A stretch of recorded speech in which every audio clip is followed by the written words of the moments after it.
Screen दिख रही है? हाँ सर, दिख रही है। दिख रही है ना? हाँ हाँ। तो ये जो गार्गी और याज्ञवल्क्य का बहुत प्यारा संवाद जो है वो आपने देखा, और इसमें याज्ञवल्क्य को गार्गी दो प्रश्न पूछती है आखिर में, और दोनों के बिल्कुल सही उत्तर पाने के बाद आकाश और अक्षर, अक्षर जो है वो पूरे ब्रह्मांड का अधिष्ठान है, और उस अक्षर का वर्णन जो है वो वर्णन बड़े अच्छे ढंग से याज्ञवल्क्य सबके सामने करते हैं कि अक्षर जो है वो क्या है। हे गार्गी, यह अक्षर स्वयं दृष्टि का विषय नहीं है किंतु दृष्टा है, श्रवण का विषय नहीं है किंतु श्रोता है, मनन का विषय नहीं है किंतु मनता है, स्वयं अविज्ञात रहकर दूसरों का विज्ञाता है। देखिए महत्वपूर्ण, इससे भिन्न कोई दृष्टा नहीं है, इससे भिन्न कोई श्रोता नहीं है, इससे भिन्न कोई मनता नहीं है, इससे भिन्न कोई विज्ञाता नहीं है। हे गार्गी, निश्चय अक्षर में ही आकाश ओतप्रोत है। तो ये पूरा ब्रह्मांड आकाश में, आकाश से ओतप्रोत है, और आकाश जो है वो अक्षर में ओतप्रोत है। ये इस मतलब उपनिषद में, इस अध्याय में स्पष्ट रूप से याज्ञवल्क्य गार्गी को बता रहे हैं। गार्गी जो है वो बड़ी संतुष्ट हो गई, और गार्गी जो है उसने सबको, सभी वहां जो पंडित लोग विद्यमान थे उनके सबके सामने घोषणा की, और वो बोलती है, उस गार्गी ने कहा, पूज्य ब्राह्मण गण, आप लोग इसी को बहुत माने कि इन याज्ञवल्क्य जी से आपको नमस्कार द्वारा ही छुटकारा मिल जाए। आप में से कोई भी कभी इन्हें ब्रह्म विषयक वाद में जीतने वाला नहीं है। तदनंतर वचकनु की पुत्री गार्गी चुप हो गई। गार्गी जो थी वो विदुषी थी, याज्ञवल्क्य जो थे वो भी विद्वान थे, याज्ञवल्क्य ब्रह्मविद थे। जहां तक गार्गी की तपश्चर्या थी, वो जहां तक जानती थी, उसने प्रश्न पूछ लिए और फिर वो संतुष्ट हो गई। उसके बाद उसने प्रश्न नहीं पूछे, लेकिन प्रश्न पूछने के बाद जब उसको सही उत्तर मिला तो गार्गी जो है, देखिए उसमें कितना बड़प्पन था, उसने घोषणा कर दी कि आप इनसे ब्रह्म विषयक वाद में जीत नहीं सकते, मतलब ये सही अर्थ में ब्रह्मविद हैं। और मैं घोषणा करती हूं कि याज्ञवल्क्य जो है वो जो गायों को लेके गए हैं वो बिल्कुल सही है, ये ब्रह्मविद व्यक्ति है, और सब मतलब उनको प्रणाम करती है, और सब लोगों को यही बोलती है कि ये जो है, ये सही व्यक्ति जो है, ये उसको वो पुरस्कार वही ले जा सकता है। अब ये जो है, ये संवाद जो है, इसमें हमारी परिस्थिति जो है और हम कहां पर हैं और हमको कहां जाना है। देखिए, आपने अक्षर तक वर्णन देख लिया। हम जीव भाव से ग्रस्त हैं, इसलिए यहां पे आदि शंकराचार्य बोलते हैं कि जीव क्या है? अविद्या, काम और कर्म विशिष्ट देह एवं इंद्रिय रूप उपाधि वाला आत्मा संसारी जीव कहलाता है। बहुत सुंदर और सटीक मतलब यानी उसका विवेचन है। अविद्या, हम लोग अविद्या से ग्रस्त हैं, काम कामना है, और कर्म विशिष्ट देह, हमारी देह जो है उसका कारण हमारा कर्माशय है। कर्माशय जब तक रहेगा तब तक हमको सूक्ष्म शरीर जो है वो सूक्ष्म शरीर नए देह लेता रहेगा, पुराने देह छोड़ता रहेगा, और इस प्रकार से देह जो है वो देह लेना पड़ेगा, छोड़ना पड़ेगा। इसी को तो संसार कहते हैं। आत्मा संसारी जीव कहा जाता है। तथा नित्य निरतिशय ज्ञान शक्ति रूप उपाधि वाला, देखिए नित्य शब्द, देखिए नित्य निरतिशय ज्ञान शक्ति रूप उपाधि वाला आत्मा अंतर्यामी ईश्वर कहा जाता है। जीव जो है वो बद्ध है क्योंकि वो अविद्या से ग्रस्त है। परमात्मा जो है, ईश्वर जो है, जो हमारे अंदर विद्यमान है, वो ईश्वर जो है वो कैसा है? ज्ञान शक्ति रूप उपाधि वाला, ज्ञान शक्ति रूप उपाधि वाला, लेकिन नित्य और निरतिशय है। उसको मालूम है, वो नियंता है, वो इस प्रकृति को कंट्रोल कर रहा है। इसलिए भगवत गीता में भगवान कृष्ण बोलते हैं, ईश्वर सर्वभूतानां हृद्देशेर्जुन तिष्ठति भ्रामयन् सर्वभूतानि यंत्रारूढ़ानि मायया। तो ये जो ईश्वर का स्वरूप है, इस ईश्वर के स्वरूप को याद रखते हुए हमें यह देखना है कि हम जब अविद्या से बाहर निकलेंगे, जब हम अविद्या को पार करके बाहर निकल जाएंगे, तो फिर हमारी भी यही अवस्था हो जाएगी, नित्य निरतिशय और ज्ञान शक्ति रूप। लेकिन ईश्वर के इसमें भी उपाधि है, उपाधि जन्य, इसीलिए तो उसको सगुण निराकार मतलब क्या, उसने उपाधियों को धारण करके इस ब्रह्मांड को वो चला रहा है। मेरे अंदर भी है, आपके अंदर भी है, उसी की अभिव्यक्ति हो रही है। वो अभिव्यक्ति के तरीके अलग अलग हैं, लेकिन अभिव्यक्त होने वाली चीज एक ही है। मेरे में से भी अभिव्यक्त होती है, आप में से भी अभिव्यक्त होती है। वही हमारे इंद्रियों को, वही हमारे मन को, वही हमारे बुद्धि को चलायमान करता है, वही ऊर्जा प्रदान करता है। हमारे जो कर्म हैं वो कर्म गति के हिसाब से हमारी बुद्धि को प्रेरणा मिलती है, हमारे अहंकार को प्रेरणा मिलती है, और फिर हम वो कार्य करते हैं। ये पूरा का पूरा जो यानी ब्रह्मांड का खेला है, इसमें हम हमारे उपाधियों की जकड़न में मौजूद हैं। ये उपाधियां जो हैं, ये उपाधियां हमारी छूटती नहीं है। हम देखते हैं अपनी आंखों से कि हमारा शरीर छूट जाता है। जब शरीर छूट जाता है तो बाकी उपाधियां जो हैं उसको हम पकड़े रखते हैं, और हम चाहते हैं कि शरीर भले ही छूट जाए लेकिन बाकी उपाधियां जो हैं वो कभी ना छूटे, मैं अमर हो जाऊं, मेरा अस्तित्व समाप्त ना हो। अस्तित्व हमारा और मेरा और आपका अलग अलग है। अस्तित्व अहंकार की वजह से, वास्तव में अहंकार का जो भ्रम है उसकी वजह से जन्म जीवन मृत्यु का चक्र है। जब हम अहंकार को ठुकरा देते हैं तब हमारा अलग अस्तित्व समाप्त करने के बाद फिर क्या होता है, वह उपाधि शून्य केवल और शुद्ध होने पर अपने स्वरूप से अक्षर या पर कहा जाता है। जब उपाधियों को हम ठुकरा देते हैं, इसका मतलब ये कि अभी हमको इन सारी चीजों की जरूरत नहीं है, अब हमको इसके साथ नहीं रहना है, तथा हिरण्यगर्भ, अव्याकृत, देवता, जाति, पिंड, मनुष्य, तिर्यक, प्रेत एवं शरीर और इंद्रिय रूप उपाधियों से विशिष्ट होकर वह उन्हीं नाम और रूपों वाला होता है। ऐसा ही वह चलता है, वह नहीं चलता, इत्यादि श्रुति में व्याख्या किए गए। इस प्रकार से यह तेरा आत्मा, यह समस्त भूतों का अंतरात्मा, मतलब एष सर्वभूतांतरात्मा, ये शब्द महत्वपूर्ण है। मेरा आत्मा और आपका आत्मा अलग नहीं है, एक ही आत्म तत्व सर्वभूतांतरात्मा के हिसाब से सब शरीरों को चला रहा है। तो फिर हमको उसको पकड़ना है। हमको शरीरों से और उपाधियों में क्यों पड़े हम लोग, और फिर ये शरीर से हमको जो चीजें मिलती है उसमें हम क्यों फंसे हुए। ये शरीर सापेक्ष जो चीजें हैं, जब शरीर छूट जाएगा तो ये सारी चीजें जो हैं यही धरी की धरी रह जाएंगी। ना हम शरीर लेके जा सकते हैं, ना इन चीजों को लेके जा सकते हैं।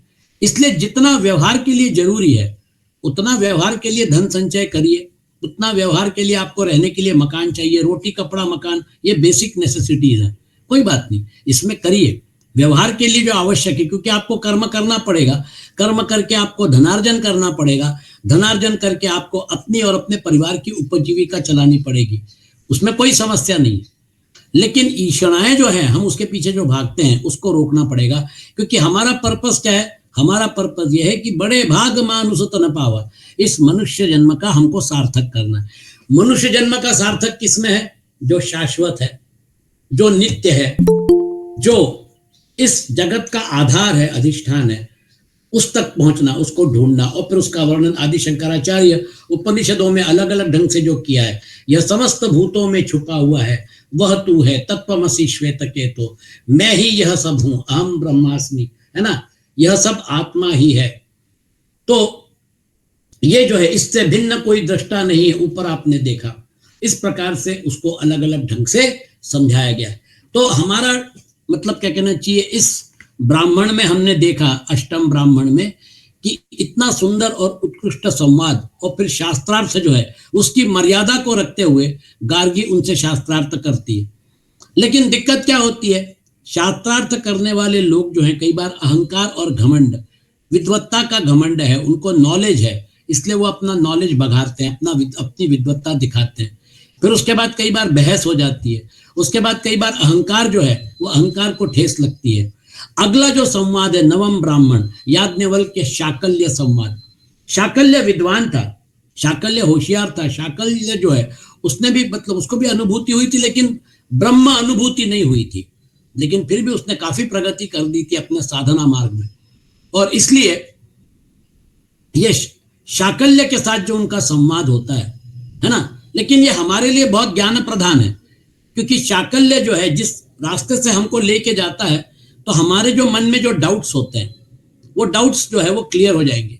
इसके पश्चात इस याज्ञवल्क्य से शाकल्य विदग्ध ने पूछा हे याज्ञवल्क्य कितने देवगण हैं? तब याज्ञवल्क्य ने कहा, इस आगे कही जाने वाली निविद से ही उनकी संख्या का प्रतिपादन किया। जितने वैश्वदेव की निविद में अर्थात देवताओं की संख्या बताने वाले मंत्र पदों में बतलाए गए हैं, वे 3 और 300 तथा 3 और 3 सहस्त्र 3306 हैं। तब शाकल्य ने कहा ठीक है, ऐसा कहा। फिर पूछा, देखिए शाकल्य ये जानना चाहता था कि इन्होंने निविद को पढ़ा है कि नहीं, इनको वो ज्ञान है कि नहीं। तो याज्ञवल्क्य को उसका ज्ञान था, लेकिन शाकल्य जो है वो शाकल्य वहां से शुरू करके एक कदम और आगे बढ़ता है। ऐसा कहा। फिर पूछा, याज्ञवल्क्य कितने देव हैं? याज्ञवल्क्य ने कहा 33। शाकल्य ने कहा ठीक है, ऐसा कहा और पूछा, तो याज्ञवल्क्य कितने देव है? याज्ञवल्क्य ने कहा 6। शाकल्य ने कहा ठीक है, ऐसा कहकर फिर पूछा, याज्ञवल्क्य कितने देव हैं? 3। ठीक है, ऐसा कहकर फिर पूछा, याज्ञवल्क्य कितने देव हैं? याज्ञवल्क्य बोलते हैं 2। और ठीक है, ऐसा कहा और पूछा, याज्ञवल्क्य कितने देव है? याज्ञवल्क्य बोले 1.5। शाकल्य ने ठीक है, ऐसा कहा और पूछा, याज्ञवल्क्य कितने देव हैं? याज्ञवल्क्य ने बोला 1। शाकल्य ने कहा ठीक है, ऐसा कहा और पूछा, ये 3 और 300 तथा 3 और 3 सहस्त्र देव कौन से? यानी वो ये जानना चाहता था कि याज्ञवल्क्य को इन चीजों का नॉलेज है कि नहीं, ज्ञान है कि नहीं। इसलिए उसने इस प्रकार के प्रश्न पूछकर उनके ज्ञान को टेस्ट करने का काम किया। और याज्ञवल्क्य ने सही जवाब देने के बाद फिर अगला प्रश्न वो पूछता है। तो ये उसका उत्तर जो है ये बहुत सुंदर है। देखिए, हमारे यहाँ पे हम लोगों को बताया जाता है कि 33 करोड़ देवता है। 33 करोड़ नहीं है, ये देवताएं 33 हैं। ये प्रमुख देवताएं जो हैं, जिन्होंने इस ब्रह्मांड को धारण किया हुआ है, इस ब्रह्मांड को चलाने वाली जो शक्तियां हैं, उसका यहाँ पर हमारे सामने बहुत सुंदर ढंग से इसकी प्रस्तुति हो रही है। 33 देवताओं का विवरण। उस याज्ञवल्क्य ने कहा, ये तो इनकी महिमाएं हैं, मतलब 3306 ये उनकी महिमा है। देवगण तो 33 ही हैं। अब ये कौन से हैं? शाकल्य पूछते हैं। वे 33 देव कौन से हैं? 8 वसु, 11 रुद्र, 12 आदित्य, ये 31 तथा इंद्र और प्रजापति, इनके सहित 33 देवता हैं। तो आप इस बात को अच्छी तरह से समझ लीजिएगा कि हमारे यहाँ पे वास्तविक रूप में 33 देवता हैं। 8 वसु, 11 रुद्र, 12 आदित्य और इंद्र और प्रजापति। अब शाकल्य याज्ञवल्क्य को इसके बारे में और थोड़ी जानकारी मांगता है। कतमे वसव इति अग्निश्च, तो वसु कौन है? तो शाकल्य पूछता है। तो फिर याज्ञवल्क्य बताते हैं, अग्नि, पृथ्वी, वायु, अंतरिक्ष, आदित्य, द्युलोक, चंद्रमा और नक्षत्र, ये 8 वसु हैं। इन्हीं में यह सब जगत निहित है, इसी से ये वसु हैं। वसु मतलब जगत का वास्तव्य जो है, ये वास्तव्य इनमें है। मतलब ये जो है, ये डायमेंशंस हैं, ये शक्ति है, ये मतलब ये पूरा का पूरा जो खेल चल रहा है ब्रह्मांड में, है ना। तो द्युलोक भी आ गया, अंतरिक्ष भी आ गया, आदित्य भी आ गया, चंद्रमा भी आ गया, नक्षत्र भी आ गए, अग्नि, पृथ्वी, वायु, ये सारे आ गए। मतलब ग्रह, नक्षत्र, तारे, चंद्रमा, गैलेक्सीज, ये सारा का सारा जो चल रहा है, ये इसका आधार क्या है? इसका वास्तव्य कहां पर है? तो ये जो है, ये इसका वास्तव्य जो वसु हैं वो इनको कंट्रोल करते हैं, ये पूरे इसको, इसलिए उनको वसु कहा जाता है। तो ये 8 वसु हैं, अग्नि, पृथ्वी, वायु, अंतरिक्ष, आदित्य, द्युलोक, चंद्रमा और नक्षत्र, ये 8 वसु। नोट कर लीजिएगा, आपको अगर 33 देवता कौन से पूछा जाए तो ये 8 वसु का वर्णन यहाँ पे बहुत सुंदर ढंग से आया हुआ है। वे चूंकि दूसरों को अपने में बसाए हुए हैं, इसलिए वसु है। मतलब जिसमें इन सारी चीजों का वास्तव्य है, उनको वसु कहा जाता है। तो ये वसु, 8 वसु। फिर रुद्र कौन है? कतमे रुद्र इति, तो रुद्र कौन है? शाकल्य पूछते, याज्ञवल्क्य बोलते हैं, पुरुष में ये 10 प्राण मतलब इंद्रियां और 11वां मन, ये जिस समय इस मरणशील शरीर से उत्क्रमण करते हैं, उस समय यह रुलाते हैं। अतः उत्क्रमण काल में चूंकि अपने संबंधियों को रुलाते हैं, इसलिए रोदन करने के कारण होने से रुद्र कहलाते हैं। तो रुद्र जो है ना, हमारे यहाँ पे शंकर जो हैं, उनका रुद्र जो है, ये भी उनका एक अवतार है। हनुमान जी, ऐसा माना जाता है कि शंकर जी के रुद्रावतार थे। तो रुद्र जो है वो शंकर जी के साथ भी जुड़ा हुआ है, और मतलब शास्त्रीय दृष्टि से, शास्त्रों के हिसाब से, उपनिषदों के हिसाब से रुद्र जो है वो हमारे अंदर, हमारे शरीर का संचालन जो है वो क्या कौन करते हैं? 11 इंद्रियां, मतलब 5 ज्ञानेंद्रिया, 5 कर्मेंद्रिया और मन। मन जो है वो दोनों को कंट्रोल करता है, कर्मेंद्रियों को कंट्रोल करता है, ज्ञानेंद्रियों को भी कंट्रोल करता है। मन जो है, इसलिए 11 इंद्रियां जो है, या 11 जो आपके मतलब वो 11 रुद्र में आते हैं। तो 5 ज्ञानेंद्रिय, 5 कर्मेंद्रिय और मन, इनको रुद्र बोला जाता है। मतलब हमारे अंदर, शरीर के अंदर जो चलन क्रिया हो रही है, हाँ, पचन वगैरह हो रहा है, पंच प्राण जो है वो भी इसके साथ जुड़े हुए हैं, लेकिन इनडायरेक्टली जुड़े हुए हैं। ये इंद्रियां जो हैं, ये इंद्रियां और मन, इसके साथ पंच प्राण अगर जोड़ दें तो 5 प्राण, 5 ज्ञानेंद्रिय, 5 कर्मेंद्रिय, मन और बुद्धि, ये हमारा सूक्ष्म शरीर है। तो ये जो श्लोक है, इसमें हमारे सूक्ष्म शरीर के बारे में हमको बताया जा रहा है कि ये जब चला जाता है शरीर को छोड़ के, तो संबंधियों को रुलाता है, इसलिए इनको रुद्र कहते हैं। तो ये अपने हमारे सूक्ष्म शरीर को का द्योतक है। फिर उसके बाद आदित्य कौन है? आदित्य कौन है, शाकल्य पूछते हैं। तो याज्ञवल्क्य के जवाब देते हैं, संवत्सर के अवयव भूत ये 12 मास ही आदित्य हैं, क्योंकि ये इस सब का आदान ग्रहण करते हुए चलते हैं, इसलिए आदित्य हैं। पृथ्वी को अगर केंद्र माने तो सूर्य जो है वो 24 घंटे में पृथ्वी की प्रदक्षिणा पूरी करता है, और जिस जगह शुरू किया था वहीं पे पहुंचता है ना। उसमें से आधा दिन, आधी रात्रि। तो सुबह 6 बजे से हमने कालगणना की, तो सुबह 6 बजे से दूसरे दिन तक, सुबह 6 बजे तक, वो जो 24 घंटा है उसमें सूर्य एक प्रदक्षिणा पूरी करता है। वो जो सूर्य प्रदक्षिणा करता है, वो सूर्य की प्रदक्षिणा, या पृथ्वी जो है, वास्तव में पृथ्वी प्रदक्षिणा करती है। अगर पृथ्वी प्रदक्षिणा अगर करती है तो सूर्य स्थिर है, पृथ्वी प्रदक्षिणा कर रही है। 365 दिन में पृथ्वी 12 राशियों को कवर करती है। वो 12 राशि जो है ना, तो हमारा 12 महीने जो है, तो एक एक महीना सूर्य एक एक राशि में रहता है। तो ये जो राशियां हैं, जो कॉन्स्टेलेशंस हैं, ये जो नक्षत्र हैं, इन नक्षत्रों में सूर्य का जो वास्तव्य है एक एक महीने का, है ना, उस वास्तव्य के साथ हमारा जो विज्ञान जुड़ा हुआ था। अब इसमें ज्योतिष का भी एक हिस्सा आता है कि कौन सा ग्रह किस राशि में है, कितने अंश में है। मतलब हर एक राशि में, एक एक राशि में 2.5 नक्षत्र आते हैं, तो किस नक्षत्र में कितने अंश पर है ना। चंद्रमा जो है वो जिस राशि में रहता है वो उस व्यक्ति की राशि मानी जाती है, और फिर उसका स्वभाव वैसे बनता है। इसका मतलब वहां जो बाहर है उसका हमारे मन से, हमारे शरीर, हमारी क्रियाओं से उसका संबंध है। इसलिए ये जो आदित्य है, 12 आदित्य जो है, ये संवत्सर के अवयवभूत, ये 12 मासी आदित्य हैं, क्योंकि ये इस सब का आदान ग्रहण करते हुए चलते हैं। तो वे चूंकि इस प्रकार सबका आदान करते हुए चलते हैं, इसलिए आददाना यंती, इस व्युत्पत्ति के अनुसार आदित्य कहलाते हैं।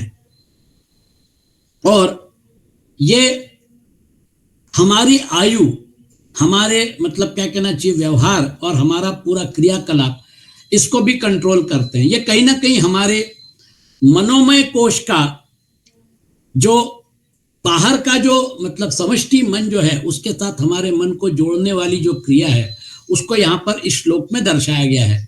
हम बोलते ना, यत पिंडे तद ब्रह्मांड, जो पिंड में वही ब्रह्मांड में। तो दोनों का रिलेशन कहाँ गए?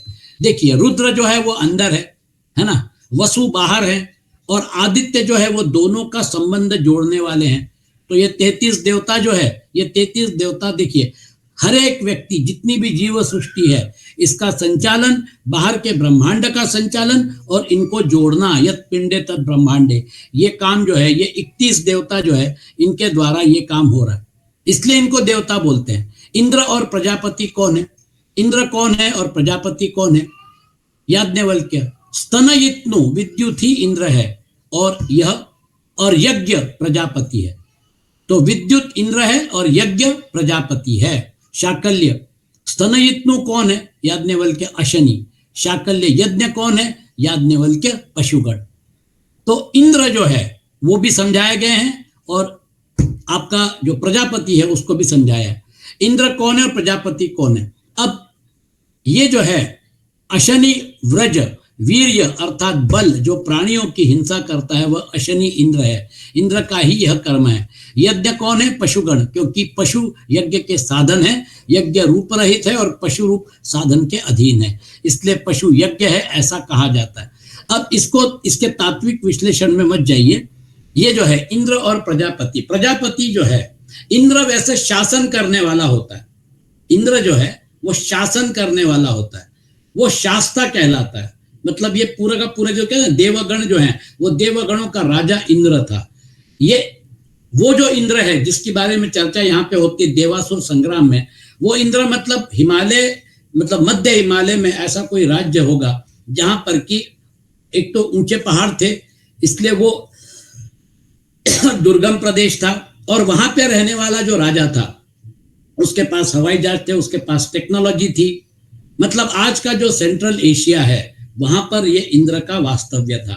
और ये इंद्र जो है उसके जो देवगण थे वो देवगण, मतलब वहां पे आप कैलाश पर्वत देखिए तो शंकर जी का वास वहां पे माना जाता है। तो इंद्र जो है वो इंद्र देवों के साथ, देवों का राजा था, और देव जो था देवलोक, इसलिए अर्जुन जो है वो दिव्यास्त्रों को प्राप्त करने के लिए देवलोक में गए थे। ये देवलोक मतलब ये यहाँ जो इंद्र जो है पृथ्वी के ऊपर वो इंद्र है। लेकिन यहाँ जो इंद्र बताया गया है ये वो इंद्र नहीं है। यहाँ जो इंद्र है वो पूरे इस मतलब सृष्टि का संचालन करने वाली शक्ति है जिसके हाथ में ये सारे कंट्रोल्स हैं। और वो जो आपका ये इसको यज्ञ बोला, लेकिन प्रजापति जो है ये प्रजापति मतलब हमारे पूरी सृष्टि जो है, प्रजा जो है वो प्रजा को उत्पन्न करने वाली जो शक्ति है ना। अलग अलग योनियों में अलग अलग जीव पैदा होते हैं। ये पूरा का पूरा जो साइंस है, ये पूरा का पूरा साइंस प्रजापति के द्वारा संचालित होता है। तो इंद्र और प्रजापति जो है वो जीव सृष्टि के मतलब संचालन करता है, और इंद्र जो है वो प्रजापति जीव सृष्टि का, और इंद्र जो है वो बाकी पूर्ण सृष्टि का संचालन करने वाले, इसलिए इनको देव कहा जाता है। देखिए शास्त्र कितना गंभीर है। हम जिनको देव मान के चलते हैं, इनकी मूर्ति बनाते हैं, इनके ऊपर किंवदंतियां बनती हैं, पुराणों में कथाएं बनती हैं, वो कथाओं का भाग अलग है। यहाँ पे तत्व ज्ञान जो है वो आपके सामने रखा जा रहा है। इस ब्रह्मांडों को चलाने वाली शक्तियां आपके सामने रखी गई हैं, है ना। पिंड ब्रह्मांड और दोनों का योग जो है वो जोड़ने वाला, और फिर इंद्र और प्रजापति इनका भी वर्णन बहुत सुंदर ढंग से यहाँ पर किया हुआ है। अब जो पहला प्रश्न शाकल्य ने पूछा था, 6 देवगण कौन है? अग्नि, पृथ्वी, वायु, अंतरिक्ष, आदित्य और द्युलोक, ये 6 देवगण है। अब उसको सिंप्लीफाई करके, मतलब जब हम पहले तो फैलाव था 33 का, अब 33 को समराइज किया जा रहा है 6 में। ये 6 देवता हैं, है ना।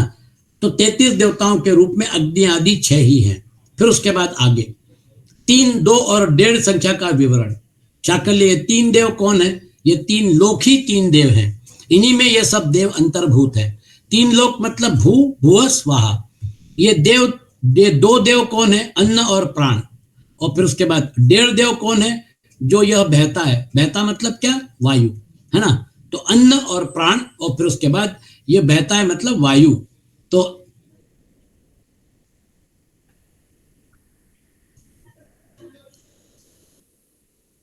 यह वायु 1.5 देव है।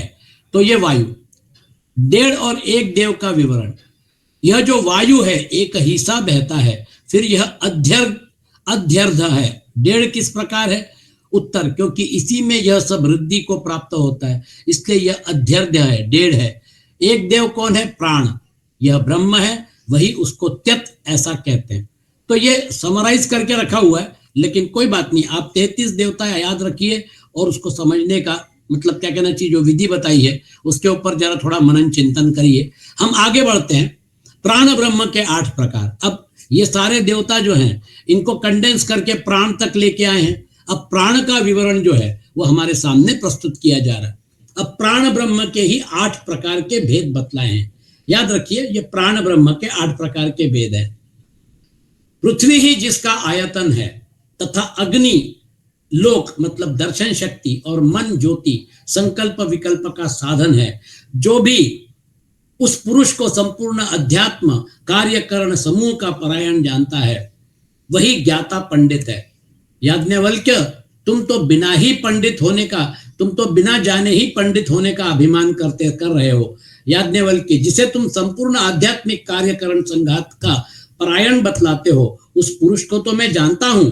यह शरीर, हाँ, यह शारीर पुरुष जो है वही यह है। शाकल्य, और बोलो। तो शाकल्य पूछता है, अच्छा उसका देवता कौन है? तब याज्ञवल्क्य ने कहा, अमृत। तो शरीर को चलाने वाला जो शारीर पुरुष है ना, उसकी तरफ इंगित किया जा रहा है। देखिए, ये जो साइंस है, ये जो विज्ञान है ना, ये जो विज्ञान जरा थोड़ा कॉम्प्लिकेटेड है। इसमें अलग अलग ढंग से हमारे शरीर में जो अलग अलग क्रियाएं होती हैं, हमारे शरीर में जो महत्वपूर्ण क्रियाएं होती हैं, अलग अलग नहीं, उसमें भी जो महत्वपूर्ण क्रियाएं होती हैं, उसको हमारे सामने प्रस्तुत किया जा रहा है। महत्वपूर्ण क्रियाएं जो है, उसमें हमारा शरीर जो है, वो शरीर का मतलब जो कहते हैं ना फिजिकल बॉडी, वो जो फिजिकल बॉडी है उसमें जितने फंक्शंस है, लिवर है, किडनी है, हार्ट है, ये है, वो है, तो ये शारीर पुरुष वही है। और वो जो है, उस याज्ञवल्क्य कहते हैं उसका देवता कौन है? अमृत। यानी वो मरता नहीं है, शरीर मरता है, लेकिन शारीर पुरुष जो है वो मरता नहीं है, वो अमृत है। तो याज्ञवल्क्य ने बड़े सटीक ढंग से, और इसमें देखिए प्रश्न पूछने का तरीका देखिए शाकल्य का। शाकल्य याज्ञवल्क्य को बिना किसी मतलब है ना कारण से भी याज्ञवल्क्य को जबरदस्ती, जो कहते हैं ना कि उनको मतलब है ना चैलेंज कर रहा है, उनको ऐसे मतलब रास्ते में लेके जा रहा है कि मैं आपसे ज्यादा विद्वान हूं। देखिए पूछने का तरीका, याज्ञवल्क्य, तुम तो बिना जाने ही पंडित होने का अभिमान कर रहे हो। याज्ञवल्क्य बोलते हैं, नहीं ऐसी बात नहीं है, मैं इसको जानता हूं। और फिर बोलते हैं, क्या जानते हो? तो फिर वो उसका जवाब देते हैं। तो ये हो गया आपका पृथ्वी के साथ जो जुड़ा हुआ तत्व है। तो ये प्राण ब्रह्म के 8 प्रकार में पृथ्वी तत्व के साथ जो जुड़ा हुआ है, मतलब हमारा अन्नमय कोश जो है उसके साथ जो जुड़ा हुआ, उसका विश्लेषण यहाँ पे किया जाता है। अब आगे, काम ही जिसका आयतन है, हृदय लोक है और मन ज्योति है। हर एक इसमें मन ज्योति, मन जो है वो कॉमन एलिमेंट है। आयतन बदल जाएंगे और उसका जो लोक है वो बदल जाएगा। तो आयतन मतलब जिसमें वो अस्तित्व है, जिसमें उसका अस्तित्व है। अब काम, हमारे आप व्यवहार देखिए, धर्म अर्थ काम मोक्ष, काम का डायमेंशन बहुत बड़ा है, और हमारी बहुत सारी मतलब हमारा सब बहुत सारा व्यवहार जो है वो काम को लेकर चलता है ना। तो काम ही जिसका आयतन है, हृदय लोक है और मन ज्योति है, उस पुरुष को जो भी संपूर्ण आध्यात्मिक कार्यकरण समूह का परायण जानता है वही ज्ञाता है। याज्ञवल्क्य, तुम तो बिना जाने ही पंडित होने का अभिमान कर रहे हो। याज्ञवल्क्य बोलता है, नहीं मैं उसको जानता हूं। और वो क्या बोलते हैं, उस पुरुष को तो मैं जानता हूं, जो भी यह काममय पुरुष है वही यह है। हे शाकल्य, और बोलो। शाकल्य पूछता, उसका देवता कौन है?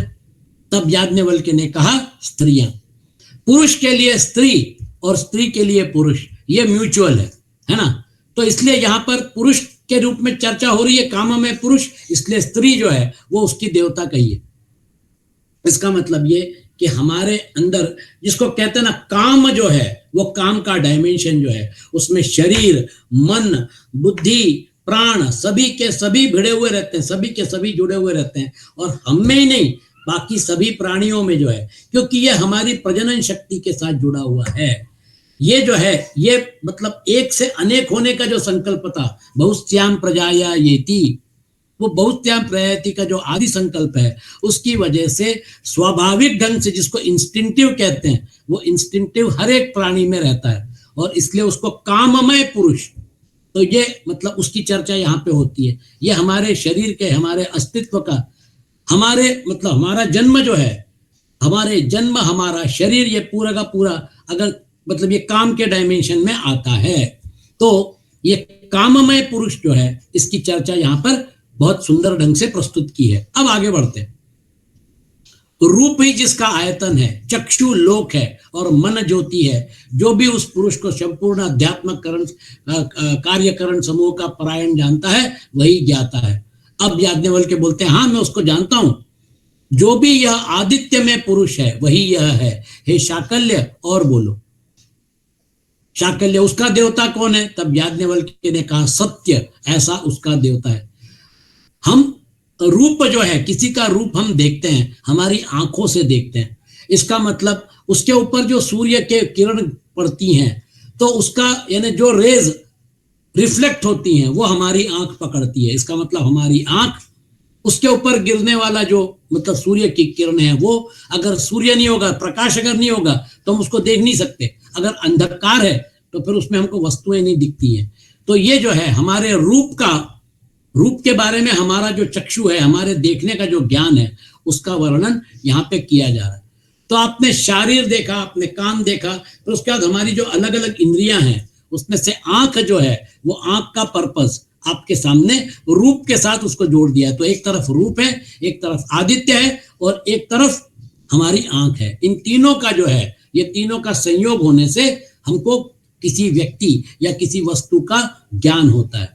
तो ये संपूर्ण रूपों को जो विशिष्ट कार्य है वही आदित्य में पुरुष है। उसका देवता कौन है? तब याज्ञवल्क्य ने कहा सत्य। सत्य इस शब्द से चक्षु कहा गया है, क्योंकि अध्यात्म चक्षु से ही अधिदैवत आदित्य की निष्पत्ति हुई है। इनका रिलेशन जो है वो पहले भी मैंने चर्चा की थी कि देवता जो हैं वो हमारी इंद्रियों में आकर वास करने लग गए। वो देवता जो है जो बाहर हैं, उनका एक एस्पेक्ट जो है वो हमारी इंद्रियों के साथ जुड़ा हुआ है। तो इंद्रियों की अधिष्ठात्री देवता जो है वो यहाँ पर चर्चात्मक आई हुई है। आकाश, आकाश ही जिसका आयतन है, श्रोत्र लोक है और मन ज्योति है। देखिए मन ज्योति कॉमन आ रहा है ना। अब आकाश के साथ किसको जोड़ा है? श्रोत्र को। तो फिर याज्ञवल्क्य बोलते हैं कि उस पुरुष को तो मैं जानता हूं, जो भी यह श्रोत्र संबंधी प्रातिश्रुत पुरुष है वही यह है। हे शाकल्य और बोलो। शाकल्य पूछता है उसका कौन देवता है? तब याज्ञवल्क्य ने कहा दिशाएं। आप देखिए ना, हमारे कान जो है, हमारे कान में अलग अलग दिशा से आवाज आती है और वो जो आवाज है उसको हम ग्रहण करने के बाद हमारा ब्रेन उसको एनालाइज करता है। तो दिशा जो है और आकाश जो है, इसके साथ शब्द जो है वो जुड़ा हुआ है। तो शब्द और आकाश, ये दो चीजें जो है, हमारे यहाँ पे शब्द जो है वो आकाश की तन्मात्रा भी कही जाती है। और वो शब्द जो है श्रोत संबंधी प्रातिश्रुत का पुरुष है, वही यह है। तो ये जो संबंध है हमारी, जैसे क्या कहना चाहिए, आंख के साथ जोड़ा गया था रूप को, वैसे हमारे दिशाओं के साथ हमारे कानों को जोड़ा गया है। अलग अलग जगह से जो आवाज आती है उसको हम ग्रहण करते हैं, और वो सूक्ष्म हो या मतलब क्या कहना चाहिए, आवाज तेज हो या मंदी हो, लेकिन हाँ हम समझ सकते हैं। तो ये साउंड का जो सिस्टम है, आकाश और हमारे इंद्रिय, इनको जोड़ने का काम जो है वो इस श्लोक में किया गया है। अब तम ही जिसका आयतन है, हृदय लोक है, मन ज्योति है, जो भी उस पुरुष को संपूर्ण अध्यात्म कार्यकरण समूह का परायण जानता है वही ज्ञाता है। याज्ञवल्क्य बोलते हैं मैं उस पुरुष को जानता हूं, जो भी यह छाया में पुरुष है वही यह है।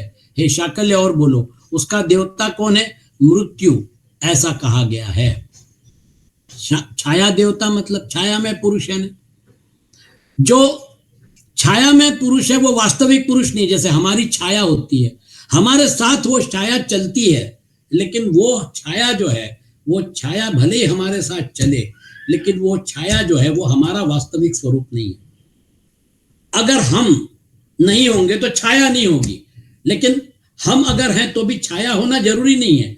छाया तब दिखती है जब सूर्य का प्रकाश के एक रिलेशन में हम खड़े रहते हैं। तो छाया जो है, इधर सूर्य है और हम बीच में हैं, तो फिर हमारी छाया उल्टी तरफ पड़ेगी। अगर सूर्य पूर्व की तरफ है तो छाया पश्चिम की तरफ पड़ेगी। अगर सूर्य पश्चिम की तरफ है तो छाया पूर्व की तरफ पड़ेगी। और जिसको कहते हैं ना मिड डे, मतलब बिल्कुल मध्याह्न है, उस समय जब आप खड़े रहते हैं तो सूर्य ऊपर है तो उसकी छाया नहीं पड़ती है। छाया पड़ने के लिए एंगल जरूरी है, एक कोण जरूरी है। तो ये जो है, ये छाया में पुरुष जो है वो वास्तविक पुरुष नहीं है, ये उसकी प्रतिकृति है, ये उसका एक मतलब क्या कहना चाहिए, मायामय स्वरूप है। तो तम ही जिसका आयतन है, तम शब्द से रात्रि आदि का अंधकार ग्रहण किया जाता है। अध्यात्म पक्ष में छाया में अज्ञान में पुरुष ही तम है। उसका कौन देवता है? मृत्यु। ऐसा याज्ञवल्क्य ने कहा, अधिदैवत मृत्यु ही उस छाया में पुरुष की निष्पत्ति का कारण है।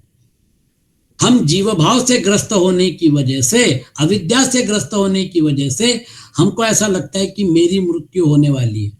शरीर मरता है, लेकिन हम शरीर के साथ हमारा जो जुड़ाव है उसकी वजह से हमको ऐसा लगता है कि मेरा अस्तित्व समाप्त हो रहा है।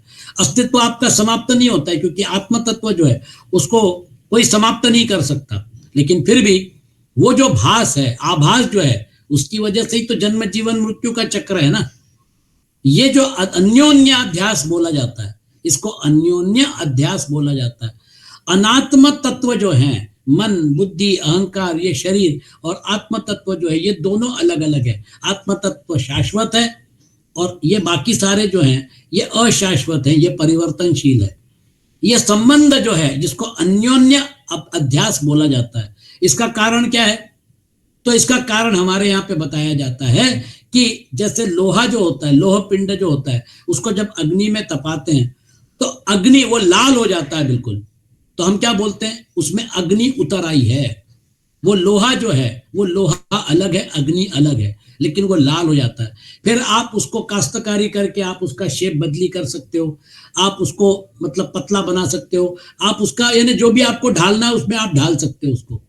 तो वो लोहार जो है, वो लोहार आप देखिए किस प्रकार से उसको गर्म करके उसको एक विशिष्ट शेप में उसको परिवर्तित करता है। वापस पानी में डालने के बाद जब अग्नि जो है वो अग्नि तत्व से उसका जो संबंध हुआ था उसको निकालने के बाद फिर वो लोहा दिखना शुरू होता है, उसका शेप बदली होता है। तो अग्नि अलग है, लोहा अलग है, लेकिन अन्योन्य अध्यास क्या है? अग्नि में लोहे का स्वरूप और लोहे में अग्नि की अभिव्यक्ति। उसी प्रकार से हमारे शरीर में, हमारे शरीरों के द्वारा, तीनों शरीरों के द्वारा अभिव्यक्ति किसकी हो रही है? आत्म तत्व की। आत्म तत्व की अभिव्यक्ति करने के लिए ये उपकरण हैं, ये जो बाह्यकरण और अंतःकरण जो है, ये जो है ये उपाधियां उसकी अभिव्यक्ति का सोर्स है, लेकिन ये वो नहीं है। ये जो है ये उसकी अभिव्यक्ति करने के लिए उपाधियां हैं। इसलिए स्पष्ट बात बिल्कुल आपके दिमाग में गांठ बांध के रख लीजिए, आप और हम उपाधियों की वजह से अपने आप को अलग अलग मानते हैं और इसलिए व्यवहार करते हैं। अभी जो हमारा सत्संग चल रहा है उसमें हम लोग सब जो अलग अलग दिख रहे हैं वो उपाधियों की वजह से है। लेकिन जैसे लोहा अलग अलग हो, लेकिन अग्नि तो एक ही है ना।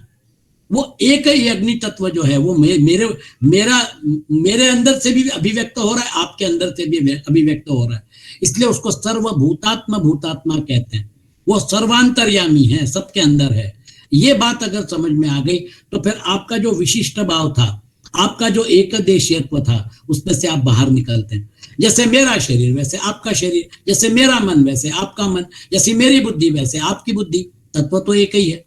सिर्फ अहंकार की वजह से मैनिफेस्टेशन अलग अलग हो रहा है, जिसकी वजह से फिर आप देखिए आपस में संघर्ष होते हैं, मनमुटाव होता है, जो भी है, अच्छा बुरा जो भी व्यवहार होता है। ये सारा व्यवहार करने के लिए एक ही चीज को अलग अलग ढंग से प्रस्तुत करके योग माया ये व्यवहार चला रही है।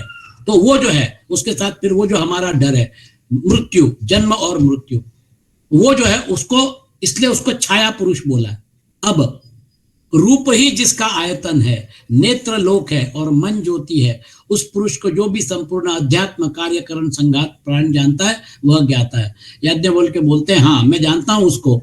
अब क्या बोलते हैं, जवाब देखिए, जो भी यह आदर्श दर्पण के भीतर पुरुष है वही यह है शाकल्य, और बोलो उसका देवता कौन है? तब याज्ञवल्क्य ने कहा असु। अब देखिए वो जो छाया पुरुष है उससे बाहर निकलकर थोड़ा और गंभीरता की तरफ जा रहे हैं। तो ये जो है ये उसको रूप ही जिसका आयतन है, पहले साधारण रूप कहे गए हैं, किंतु यहाँ प्रकाश करने वाले विशिष्ट रूप ग्रहण किए जाते हैं।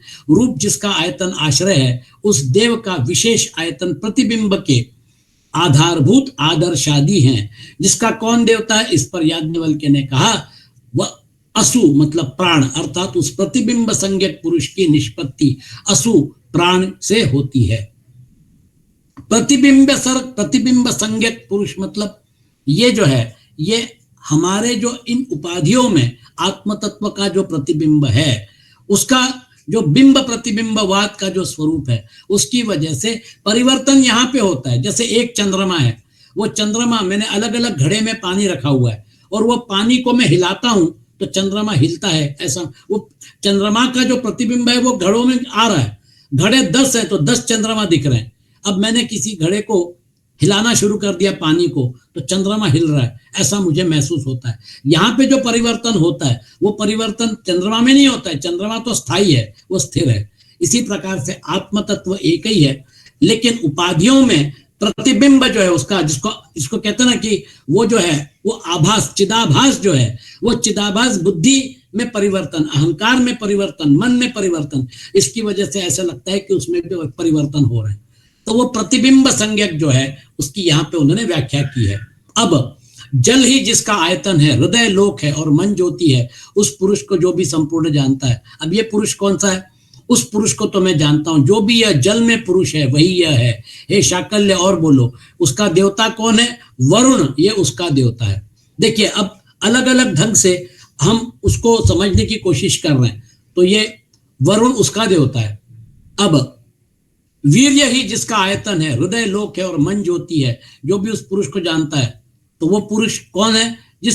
जो भी यह पुत्र रूप पुरुष है वही यह है। हे शाकल्य और बोलो, तब तो फिर उसका देवता कौन है? याज्ञवल्क्य बोलते हैं प्रजापति। पति और पत्नी मिलकर प्रजोत्पादन होता है। जनन जो है, प्रजनन, जनन की जो क्रिया है उसमें 2 से 1 और या मतलब बच्चे होते हैं, इस प्रकार से प्रजा बढ़ती है। तो वो जो है, देखिए वीर्य ही जिसका आयतन है, हृदय लोक है और मन ज्योति है, उसको उन्होंने इसके साथ जोड़ा है, प्रजापति के साथ। फिर उसके बाद आपका एक एक देवता ही अपने को देवलोक और पुरुष भेद से 3-3 भागों में विभक्त करके, आयतन है ना, वो जो शब्द आते हैं ना आपके सामने, आयतन, तो 3-3 विभाग कौन से हैं? आयतन, लोक और ज्योति। मन सबकी ज्योति है, लोक अलग अलग है और आयतन अलग अलग है। इस प्रकार से इसको समराइज किया जा रहा है आपके पास। एक एक देवता ही अपने को देवलोक और पुरुष भेद से 3-3 भागों में विभक्त करके 8 प्रकार से स्थित हुआ है। प्राण भेद अर्थात पृथक पृथक इंद्रिय समुदाय ही वह देवता है। उपासना की सुविधा के लिए यहाँ विभाग पूर्वक उनका उपदेश किया गया है। अब विभिन्न दिशाओं के अनुसार 5 भागों में विभक्त हुए उस प्राण भेद का आत्मा में उपसंहार करने के लिए श्रुति कहती है, अपने प्रश्नों का उत्तर पाकर मौन हुए शाकल्य को ग्रहाविष्ट सा करते हुए याज्ञवल्क्य ने कहा। याज्ञवल्क्य समझ गए थे कि अब शाकल्य जो है वो विचार कर रहा है कि ये मेरे से ज्यादा विद्वान आदमी है। इसको जब भी मैं प्रश्न पूछता हूँ, घुमा फिरा के पूछता हूँ, इसके अहंकार को मैं मतलब क्या कहना चाहिए, उसका आवाहन करता हूँ, फिर भी ये जवाब देता है बड़ी शांति के साथ। तो वो चुप बैठ गया। लेकिन याज्ञवल्क्य ये जानना चाहते थे कि वो अगला प्रश्न पूछने की तैयारी कर रहा है या उसने अपनी हार स्वीकार कर ली है। इसलिए याज्ञवल्क्य उसको क्या बोलते हैं, देखिए, शाकल्य, ऐसा याज्ञवल्क्य ने कहा, इन ब्राह्मणों ने निश्चय ही तुम्हें अंगारे निकालने का चिमटा बना के रखा है। जब अंगारों को निकालने के लिए हम चिमटा अंगारों में डालते हैं तो चिमटा जो है ना, वो भी गर्म हो जाता है, उसको भी मतलब वो आग जो है वो आग झेलनी पड़ती है। तो याज्ञवल्क्य से ज्ञान प्राप्त करना, याज्ञवल्क्य से जो उनको जो ज्ञान था उसको निकालने के लिए ये कोशिश कर रहा है। लेकिन उसमें उसका भी तो अहंकार दुख रहा है। वो ये मान के चल रहा था कि उसको सारा ज्ञान है, लेकिन याज्ञवल्क्य तो उससे 21 निकले, तो वो कहीं ना कहीं उसके अहंकार को ठेस लग रही है। तो याज्ञवल्क्य पूछते हैं, ये शाकल्य मतलब कहने का तात्पर्य, ये सब जरूरी है कि अपना ज्ञान बघारना, कि मेरे को कितना ज्ञान है, आपको कितना ज्ञान है, एक हिंट देते हैं, है ना। लेकिन शाकल्य जो है उसने हार नहीं मानी है। शाकल्य जो है वो और कठिन प्रश्न पूछने की तैयारी कर रहा था। अब शाकल्य जो है वो देखिए कैसा प्रश्न डालता है, हे याज्ञवल्क्य, यह जो तुम इन कुरु पांचाल देशीय ब्राह्मणों पर आक्षेप करते हो, सो क्या तुम ब्रह्मवेत्ता हो? ऐसा समझकर करते हो? मतलब अभी भी मैं मानता नहीं हूं कि तुम ब्रह्मवेत्ता हो। गार्गी ने डिक्लेयर कर दिया ये ब्रह्मवेत्ता है, इसको प्रणाम करिए, नमस्कार करिए और इनसे फुर्सत हो जाइए, प्रश्न पूछने की जरूरत नहीं। इसके बावजूद भी शाकल्य लगा हुआ है प्रश्न पूछने में। याज्ञवल्क्य, मेरा ब्रह्म ज्ञान यह है कि मैं देवता और प्रतिष्ठा के सहित दिशाओं का ज्ञान रखता हूं। अलग अलग दिशाओं को अलग अलग देवता प्रिसाइड करती है। ये हमारे यहाँ पर तो दक्षिण दिशा जो है उसको यम देवता प्रिसाइड करती है, पूर्व दिशा को आदित्य प्रिसाइड करते हैं, इस प्रकार से है वो। तो ये अलग अलग देवताओं का ज्ञान यहाँ पर शाकल्य पूछते हैं। तो देवता और प्रतिष्ठा के सही दिशाओं का ज्ञान रखता हूं, यदि तुम देवता और प्रतिष्ठा के सही दिशाओं को जानते हो, शाकल्य पूछता है, तो फिर बताओ पूर्व दिशा में कौन सी देवता है ना। इस प्रकार से इस पूर्व दिशा में तुम किस देवता से युक्त हो, वहां मैं आदित्य सूर्य देवता वाला हूं। वह आदित्य किसमें प्रतिष्ठित है, देखिए और गहरे उतरता है, नेत्र में। नेत्र किसमें प्रतिष्ठित है, रूपों में, क्योंकि पुरुष नेत्र से ही रूपों को देखता है। रूप किसमें प्रतिष्ठित है, याज्ञवल्क्य के हृदय में, क्योंकि पुरुष हृदय से ही रूपों को जानता है, अतः हृदय में ही रूप प्रतिष्ठित है। शाकल्य, हे याज्ञवल्क्य यह बात ऐसी ही है। देखिए अब एक एक दिशा, आदित्य, रूप और फिर उसके बाद हृदय। चलिए अगली दिशा,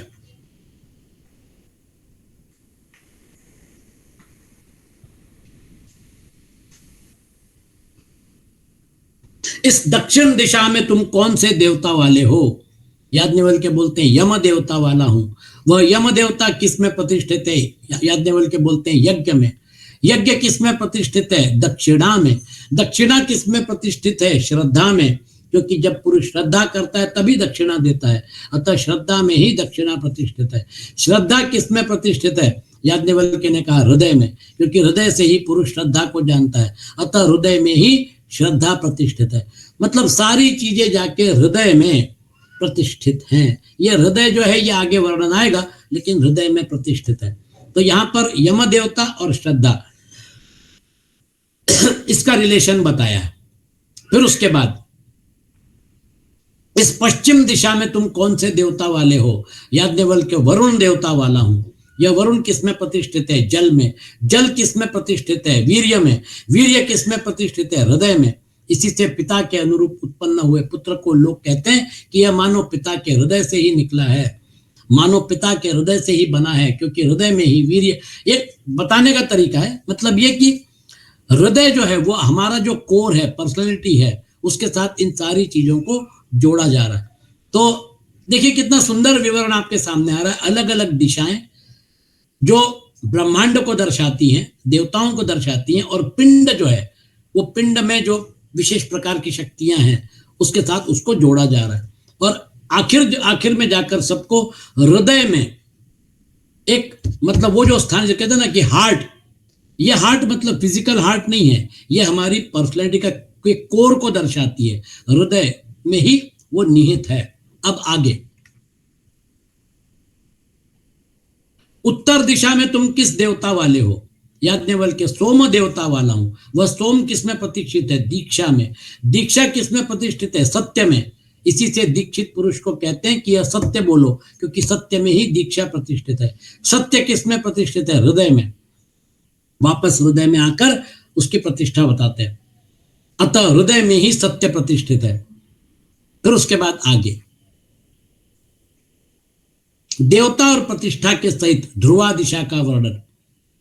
इस ध्रुवा दिशा में तुम कौन देवता वाले हो, अग्नि देवता वाला हूं। वह अग्नि किसमें प्रतिष्ठित है, वाक में। वाक किसमें प्रतिष्ठित है, हृदय में। देखिए तो अग्नि, वाक, हृदय सब जाके कोर में केंद्रित हो रहा है। वो जो कोर है, वो जो केंद्र है, वो जो हृदय है, अब उसका वर्णन और आगे आने वाला है। लेकिन इन शॉर्ट, हमारे अंदर जो पिंड में जो कोर है और बाहर ब्रह्मांड का जो कोर है वो एक ही है।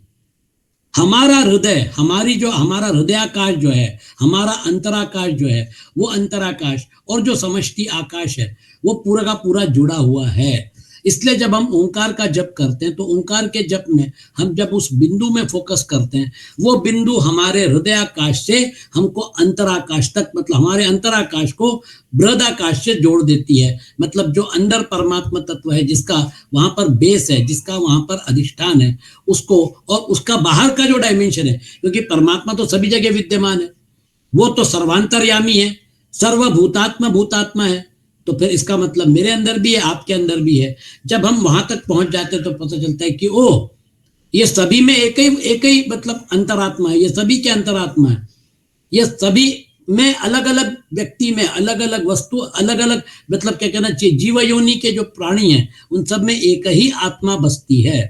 ये जब समझ में आता है तो फिर पता चलता है कि उस आत्मा के अलावा बाकी सारी चीजें और आत्मा की अभिव्यक्ति के लिए उपाधियां हैं। तो आत्म तत्व और आत्मा की अभिव्यक्ति के लिए उपाधियां, बस इसके अलावा कुछ नहीं है। उपाधियां किसने तैयार की? योग माया ने तैयार कर दी। वो योग माया, और फिर योग माया क्या है? आदि शक्ति है, वो उसी की शक्ति है, अव्यक्त नामनी परमेश शक्ति, अनादि अविद्या त्रिगुणात्मिका परा, कार्यानुमेया सुधीव माया, यया जगत सर्वम इदम प्रसूयते।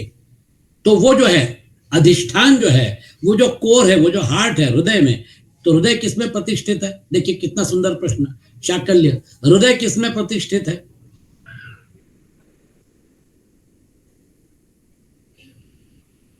याज्ञवल्क्य ने कहा अहल्लिक प्रेत, ऐसा संबोधन करके कहा, जिस समय तुम इसे अलग मानते हो उस समय यदि यह हमसे अलग हो जाए तो इसे कुत्ते खा जाए अथवा इसे पक्षी चोंच मारकर मथ डालें। क्यों?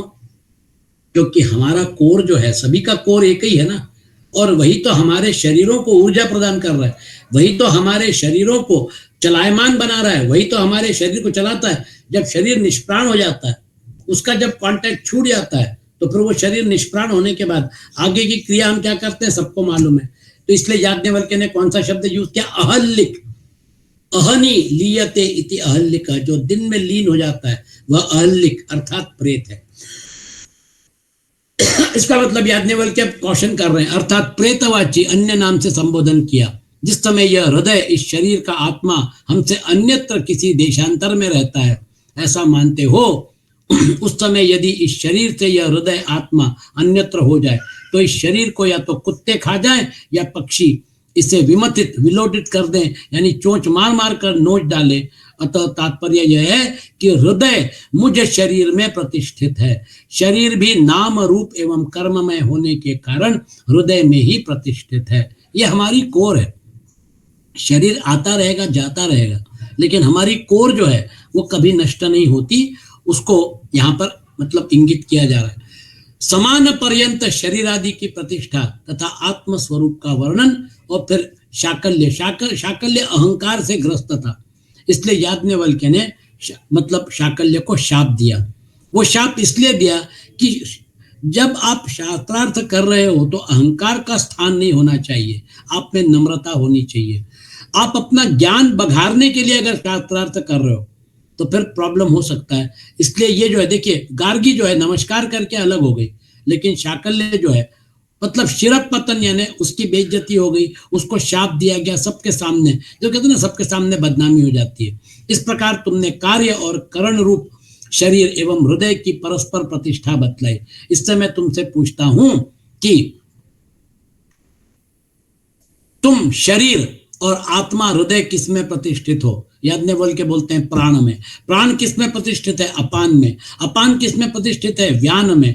व्यान किस में प्रतिष्ठित है? उदान में। उदान किस में? समान में। जिसका मधुकांड में नेति नेति ऐसा कहकर निरूपण किया गया है वह आत्मा। अब देखिए, ये जो है प्राण की प्रतिष्ठा बताने के बाद आपने देखा था ना कि वो सारे देवता, एक देवता कौन सी है? प्राण। उस प्राण को यहाँ पे लाके उसका वर्णन करके और फिर उसके बाद वो देवता जो है, वो देवता का आधार जो है वो क्या है?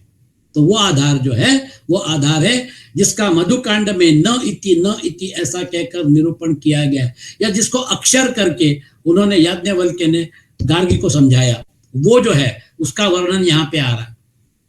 तो वो कैसा है? वह आत्मा अगृह्य है, वह ग्रहण नहीं किया जा सकता। अशीर्य है, मतलब वो नष्ट नहीं होता। असंग है, मतलब वह संसक्त नहीं है, मतलब वो है शरीर में, मेरे शरीर में नहीं, आपके भी शरीर में है। जैसे बिजली जो है, बिजली क्या करती है? टीवी को भी चलाती है, कंप्यूटर को भी चलाती है, रेफ्रिजरेटर को भी चलाती है। तो ये सारे इंस्ट्रूमेंट मतलब बिजली के साथ चलते हैं। बिजली जो है उसका उसके साथ संसर्ग होने के बाद बिजली जो है उसमें जो भी यंत्र लगा हुआ उसमें जब बिजली प्रवाहित होती है तो वो कार्यरत हो जाता है। लेकिन वो बिजली जो है वो उसको कार्यरत करने के लिए उसका उपयोग होता है, लेकिन वो बिजली अलग है और वो वस्तु अलग है। इसलिए संसक्त नहीं होता है शरीर में, लेकिन उसके साथ बिजली के जैसा है वो मतलब क्या कहना चाहिए, है लेकिन अलग भी है। असित है मतलब वो व्यथित और हिंसित नहीं होता।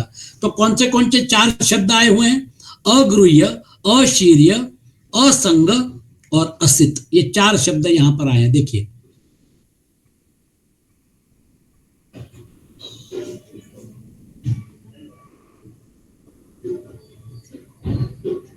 ये देखिए,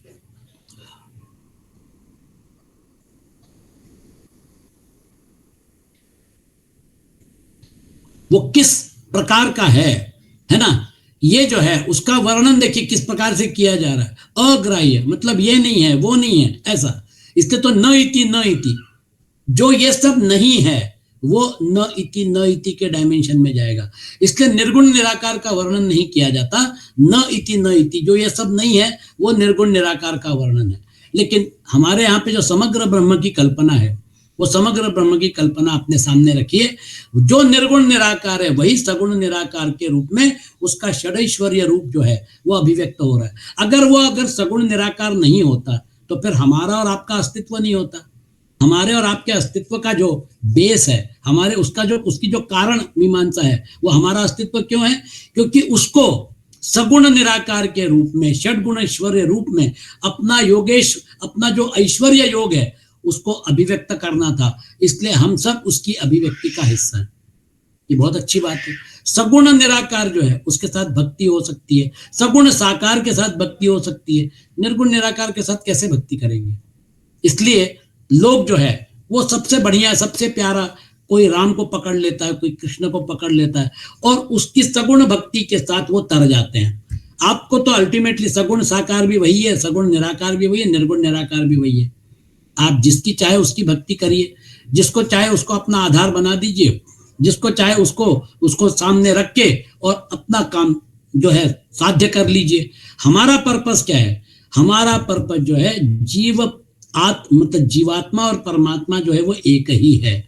उपाधियों को छोड़ने के बाद जो शुद्ध चैतन्य है वो एक ही है। जो इस ब्रह्मांड को चलाने वाली शुद्ध चैतन्य शक्ति है और इस शरीर को चलाने शुद्ध शक्ति है वो एक ही है। ये जिस दिन समझ में आएगा उस दिन फिर ना जन्म है ना मृत्यु है। ये सारा का सारा जो बखेड़ा है शरीरों के साथ जो जुड़ा हुआ ये खत्म हो जाएगा। इसलिए अब याज्ञवल्क्य वो सवाल पूछते हैं, वह जो उन पुरुषों को निश्चय पूर्वक जानकर उनका अपने हृदय में उपसंहार करके औपाधिक धर्मों का अतिक्रमण किए हुए है। हमको उन उपाधियों का अतिक्रमण करना पड़ेगा। इसका मतलब सारा का सारा जो हृदय में मतलब प्राण जो है या जो उसको एक देवता, उसमें आपने उसको ला के रख दिया और फिर उसको छोड़ दिया। वो छोड़ने के बाद उपसंहार करके औपाधिक धर्मों का अतिक्रमण किए हुए उस औपनिषदिक पुरुष को मैं पूछता हूं, क्योंकि याज्ञवल्क्य उसको जानता था और शाकल्य उसको नहीं जानता था। इसलिए याज्ञवल्क्य ने बोला उस औपनिषदिक पुरुष को मैं पूछता हूं, यदि तुम मुझे उसे स्पष्टतया न बतला सकोगे तो तुम्हारा मस्तक गिर जाएगा। किंतु शाकल्य उसे नहीं जानता था, इसलिए उसका मस्तक गिर गया। मतलब सबके सामने उसकी बेइज्जती हो गई। याज्ञवल्क्य ने उस पॉइंट पे लाके वहां पे छोड़ दिया। तो ये जो है यानी इनडायरेक्टली ये बताया जाता है कि शास्त्रार्थ करिए, शास्त्रार्थ में कोई दिक्कत नहीं है, लेकिन अहंकार को मत रखिए। सामने वाली व्यक्ति अगर श्रेष्ठ है तो उसकी श्रेष्ठता को स्वीकार करिए। और वो जो है उस पुरुष का वर्णन जो है वो बड़े सुंदर ढंग से यानी 4 ये चीजें बता के और फिर उसका सुंदर वर्णन किया है।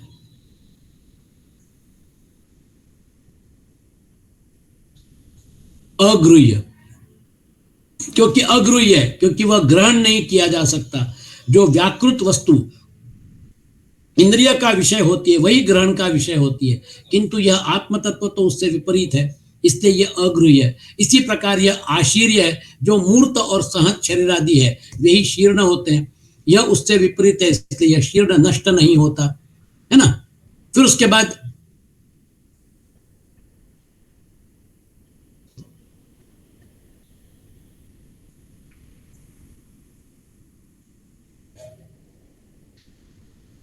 तो वो 4 विशेषणों के द्वारा जो उसको समझाया गया है, उसके बाद फिर शाकल्य जो है वो उसको नहीं जानता था, इसलिए उस औपनिषदिक पुरुष को शाकल्य नहीं जानता था, उसे उसका स्पष्ट ज्ञान नहीं था, अतः उसका मस्तक मतलब वो जो है वहां पे सबके सामने उसने अपनी हार स्वीकार कर ली और उसको जो अहंकार हो गया था ज्ञान का, वो अहंकार जो है वो धराशायी हो गया। अब याज्ञवल्क्य जो है, अब याज्ञवल्क्य सबके सामने प्रश्न रखते हैं और वो जो है, मुझे और 5 मिनट दीजिए।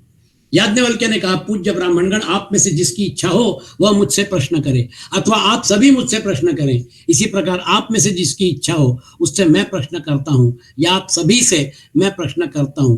किंतु उन ब्राह्मणों का साहस नहीं हुआ। जब ये परिस्थिति आ गई, इसका मतलब ये कि वो समझ गए कि अभी ये शास्त्रार्थ करने से अपना मतलब क्या कहना चाहिए, पतन हो जाएगा या अपनी बेइज्जती हो जाएगी, इससे अच्छा सबसे भली चुप। वो चुप हो गए। तो फिर याज्ञवल्क्य जो है एक अलग डायरेक्शन से उनको समझाते हैं और फिर उसके बाद ये चैप्टर क्लोज होता है। याज्ञवल्क्य प्रश्न पूछते हैं, वनस्पति वृक्ष जैसा होता है, पुरुष जीव का शरीर भी वैसा ही है। यह बिल्कुल सत्य है। वृक्ष के पत्ते होते हैं और उस पुरुष के शरीर में पत्तों की जगह रोएं होती हैं। उसके शरीर में जो त्वचा, उसकी समता इस वृक्ष के बाहरी भाग से होती है। अब तुलनात्मक कर रहे हैं कि शरीर एक तरफ और एक तरफ, मतलब हमारा शरीर और एक तरफ वृक्ष। इस पुरुष की त्वचा से ही रक्त चूता है और वृक्ष की त्वचा छाल से ही गोंद निकलता है। वृक्ष और पुरुष की समानता के कारण ही जिस प्रकार आघात लगने पर वृक्ष से रस निकलता है, उसी प्रकार चोट खाए हुए पुरुष के शरीर से रक्तस्राव होता है। पुरुष के शरीर में मांस होता है और वनस्पति के शक्कर मतलब छाल का भीतरी अंश। पुरुष के स्नायु जाल होते हैं, वृक्ष में किनाट होते हैं। यह किनाट स्नायु की भांति स्थिर होता है। पुरुष के स्नायु जाल के भीतर जैसे हड्डियां होती हैं, वैसे ही वृक्ष में किनाट के भीतर काष्ठ हैं तथा मज्जा, दोनों में मज्जा के ही समान निश्चिति की गई है। तो ये जब कंपैरिजन किया करके वो क्या बताना चाहते हैं, किंतु यदि वृक्ष को काट दिया जाता है तो वह अपने मूल से पुनः और फिर भी नवीन होकर अंकुरित हो जाता है। इसी प्रकार यदि मनुष्य को मृत्यु काट डाले तो वह किस मूल से उत्पन्न होगा। ये कंपैरिजन इसलिए उन्होंने दिया कि जब शरीर को हम काट देते हैं, मतलब हमने उसका तना काटा है, हमने उसको जड़ से पूरा उखाड़ा नहीं है, तो वो फिर से अपने आप को बढ़ा सकता है। और अगर ऐसा मनुष्य के बारे में होता है तो फिर वो मनुष्य जो है वो किस मूल से उत्पन्न होगा। तो हमारे सभी का जो मूल है, हमारे सभी का जो केंद्र है, वो जो है उस तरफ अभी मतलब इंगित कर रहे हैं। वह वीर्य से उत्पन्न होता है, ऐसा मत कहो, क्योंकि वीर्य तो जीवित पुरुष से ही उत्पन्न होता है, मृत पुरुष से नहीं। वृक्ष भी केवल तने से ही नहीं उत्पन्न होता, बीज से भी उत्पन्न होता है। किंतु बीज से उत्पन्न होने वाला वृक्ष भी कट जाने के पश्चात पुनः अंकुरित होकर उत्पन्न होता है। यह प्रत्यक्ष देखा गया है। देखिए कंपैरिजन क्यों किया जा रहा है। यदि वृक्ष को मूल सहित उखाड़ दिया जाए तो वह फिर उत्पन्न नहीं होगा। इसी प्रकार यदि मनुष्य का मृत्यु छेदन कर दे तो वह किस मूल से उत्पन्न होता है। शरीर जो है, मनुष्य की मृत्यु जो है, मतलब शरीर की मृत्यु जो है वो हमारे स्थूल शरीर की मृत्यु है। लेकिन हमारा जो अस्तित्व है वो अस्तित्व हमारा क्यों है, क्योंकि कारण शरीर है। कारण शरीर जो है उसका आनंदमय कोश के साथ रिश्ता है। हमारे 5 कोश हैं। अन्नमय कोश जो है वो हमारे स्थूल शरीर से जुड़ा हुआ है। हमारा जो सूक्ष्म शरीर है उसके साथ हमारे 3 शरीर, प्राणमय कोश, मनोमय कोश और विज्ञानमय कोश जुड़े हुए हैं।